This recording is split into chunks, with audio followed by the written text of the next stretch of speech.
Stay connected to the world around you. KPBS brings you trusted news, compelling stories, and in-depth reporting every day. Wherever life takes you, KPBS is here, on the radio, online, and on the go. Discover more at kpbs.org.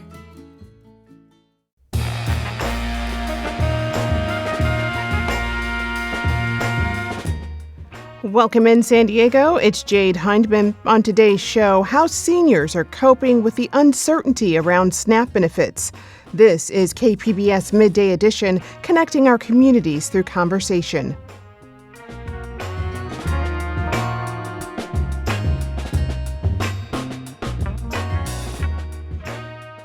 So last night, 8 Senate Democrats broke rank to reach a deal to reopen the government, but they did so without an agreement on Affordable Care Act subsidies, which is really what this entire shutdown was all about.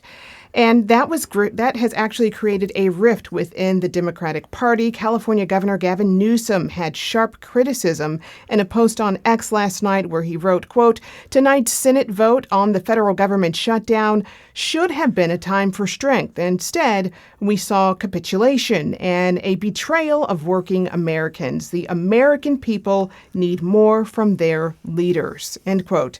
So if the shutdown ends, though, air traffic controllers and other federal workers will be paid, including that back pay. And those federal workers who were fired will be rehired. Also, SNAP benefits will return, among many other things. As of now, though, SNAP recipients in San Diego County saw their benefits loaded onto their EBT cards Friday.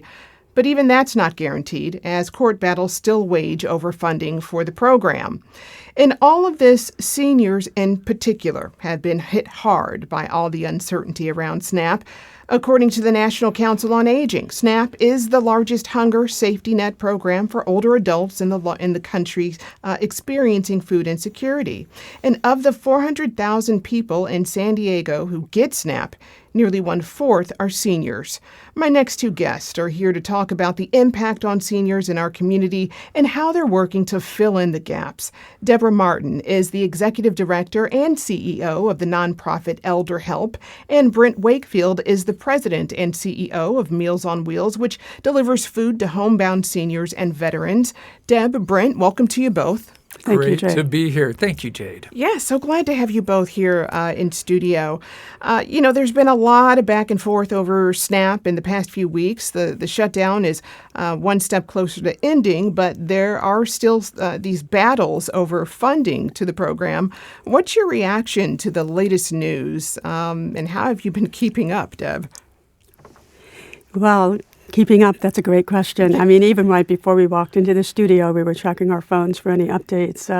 Obviously, the last several months has been filled with uncertainty and unpredictability. So even if people are receiving their benefits, they don't know how long that's going to last. And so the fear and insecurity of that is creating a lot of upset and a lot of concern. So we are fortunate to be in a partnership with Meals on Wheels and to be able to respond and pay attention to what's happening so we can be responsive to our community. Right. Brent, what about you? Yeah, this is the roller coaster. Many of our clients were concerned, am I not going to be able to get my food, my meals delivered to me? And in fact, I was checking on Friday to see, and we saw that the first group of seniors did get benefits loaded onto their EBT cards, their SNAP benefits.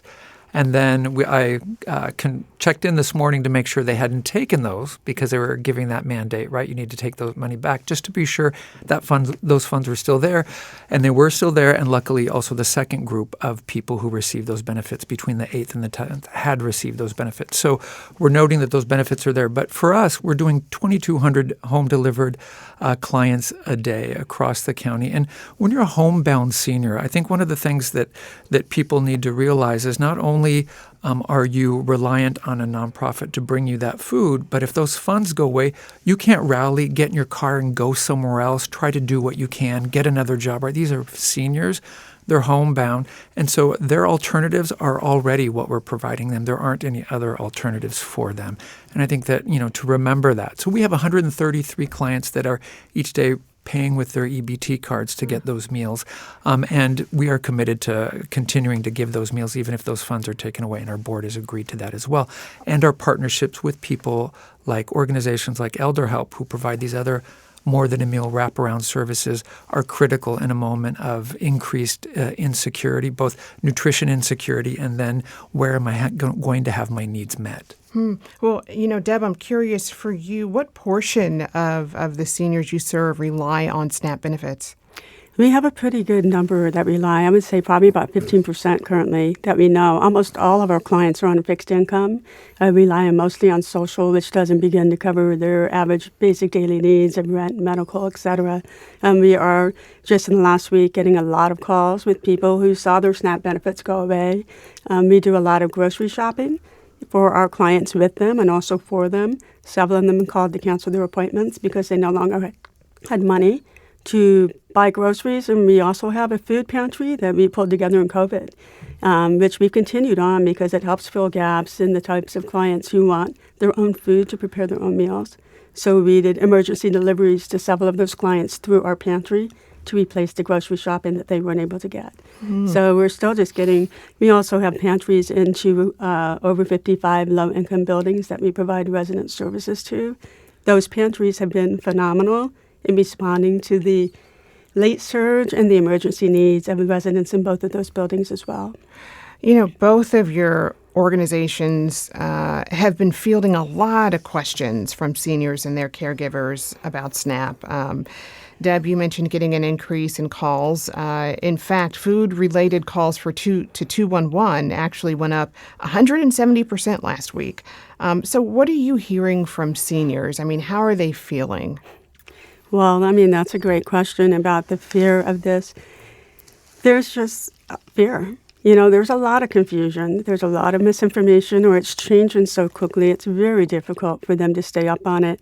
I think one of the things that Meals on Wheels and ElderHelp do best is just providing calm and confidence during this time. They know they have reliable resources and references with the two of us and our organizations.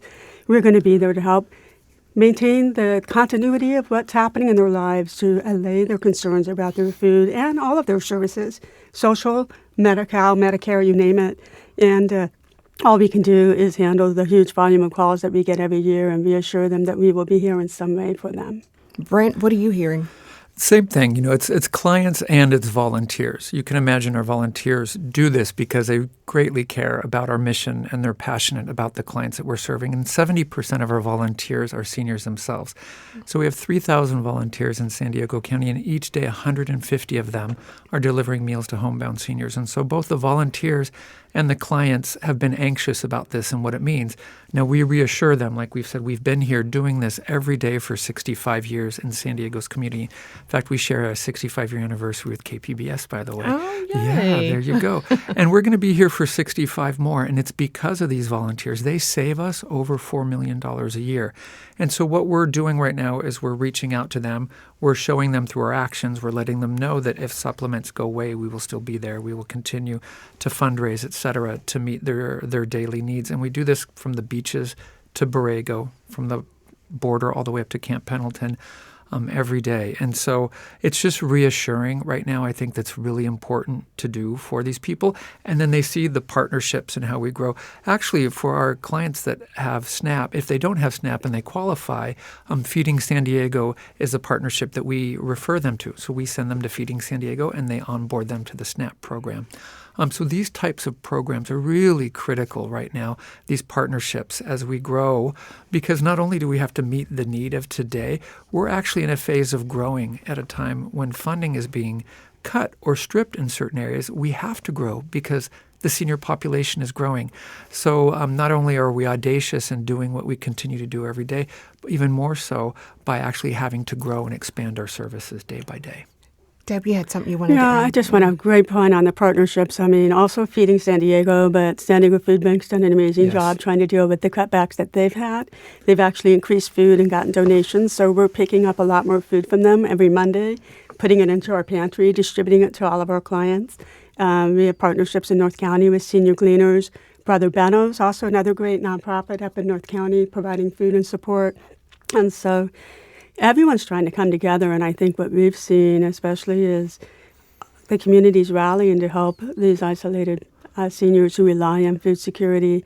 We have our building up in Oceanside, and the residents in that building are giving money to our resident advisor to buy groceries for other people in their building who they know are suffering. One couple came home from the hospital. He had just broken his arm, and he handed him $200 and said, "My next-door neighbor's struggling with food.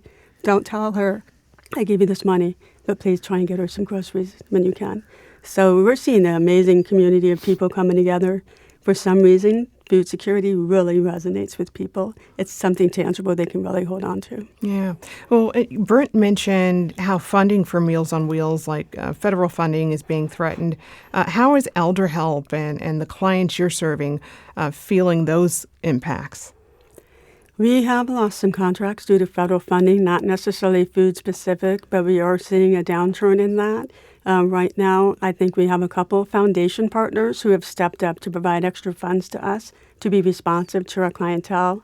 And we serve over 8,000 seniors a year and their families. And the range of services is all over the map, whether it's shared housing, whether it's in-home support, whether it's home safety and maintenance, transportation, family caregiver support. We have so many programs that extend even beyond the pantry and the food. We do have a couple of partners who've stepped up. But our clients are definitely feeling the pinch, and all this uncertainty only leads to additional uncertainty about future benefits, not to mention the subsidies that are coming our way. Right. Brent, is there anything that you want to add on how the loss of federal funding is impacting the organization?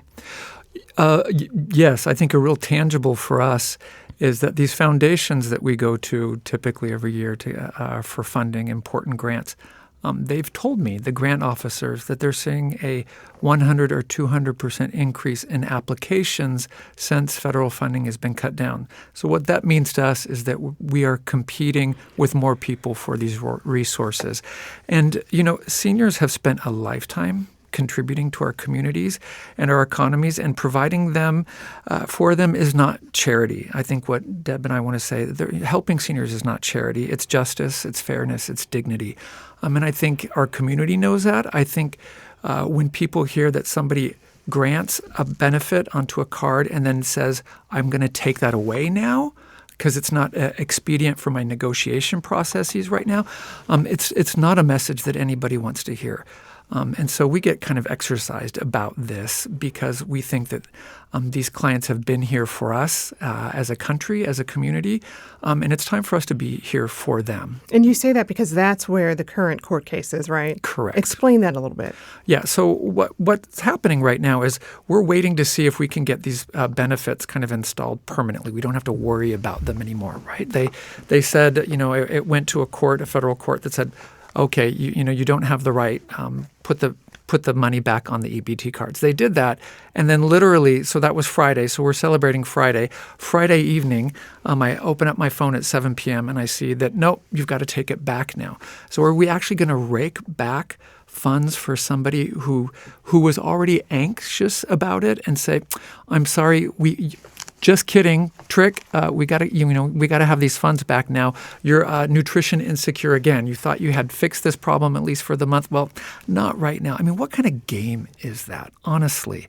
And so I don't think this using seniors as pawns, or anybody for that regard with hunger, is a game that our country wants to play right now. And I hope that they can take care of this as soon as possible. So this is something that we can just take off the table. It's really a stain for us right now. I mean, Deb mentioned how food insecurity really resonates for people. So paint the picture for us. I mean, what is the landscape like for food insecurity in San Diego for seniors? Yeah, so there are about 190,000 seniors in San Diego County alone that are at about 200% of the federal poverty level or less.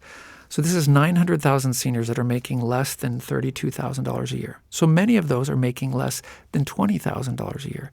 And if you pay rent in San Diego, you know that easily $24,000 is going to your rent. And you're a senior, and this is the moment in your life when you have the most absolute need because of medications, health concerns, transportation, et cetera.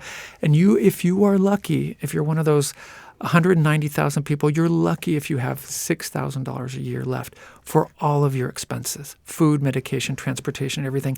This is 190,000 people in our community alone.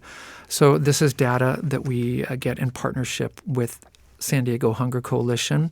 And this is what we're dealing with already. And we're growing. The senior population is growing. So this is what I'm talking about today, 190,000. That number is only growing each day.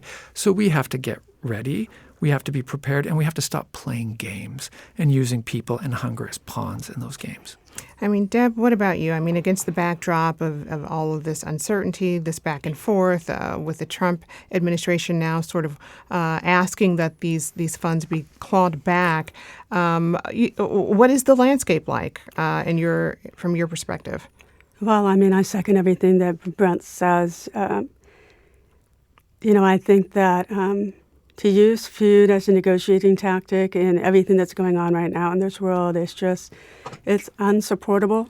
I mean, we've seen, and this isn't going to be PC, but, our governments, we built out automotive industries and home lending industries and, oil industries. And why is food insecurity and benefits for seniors going to be the hill that we die on? And I just can't fathom it. And just say that you don't believe in food subsidies or SNAP, just look at it from a business standpoint. Those people who are unable to receive those benefits, they're going to enter in the healthcare system. We're going to have chronic disease. We're going to have an increase in homelessness. We're going to have an increase in all of these other things that are far more expensive than the cost of these benefits that we're trying to provide right now. We're in the preventive space. We're trying to be in the preventive space. These benefits are good for everyone and the communities they serve. It's not just for the people receiving them. And a shout out to Deb and a bragging point. Her organization, her clients who receive her services go into long-term assisted care 9 years later than the average U.S. citizen. So that's 9 years of savings. So if you want to talk about tripping over a pound to pick up a penny, pull away these subsidies and you'll see what happens. It is an investment, absolutely, in our communities and the well-being. It's an it makes business sense as well.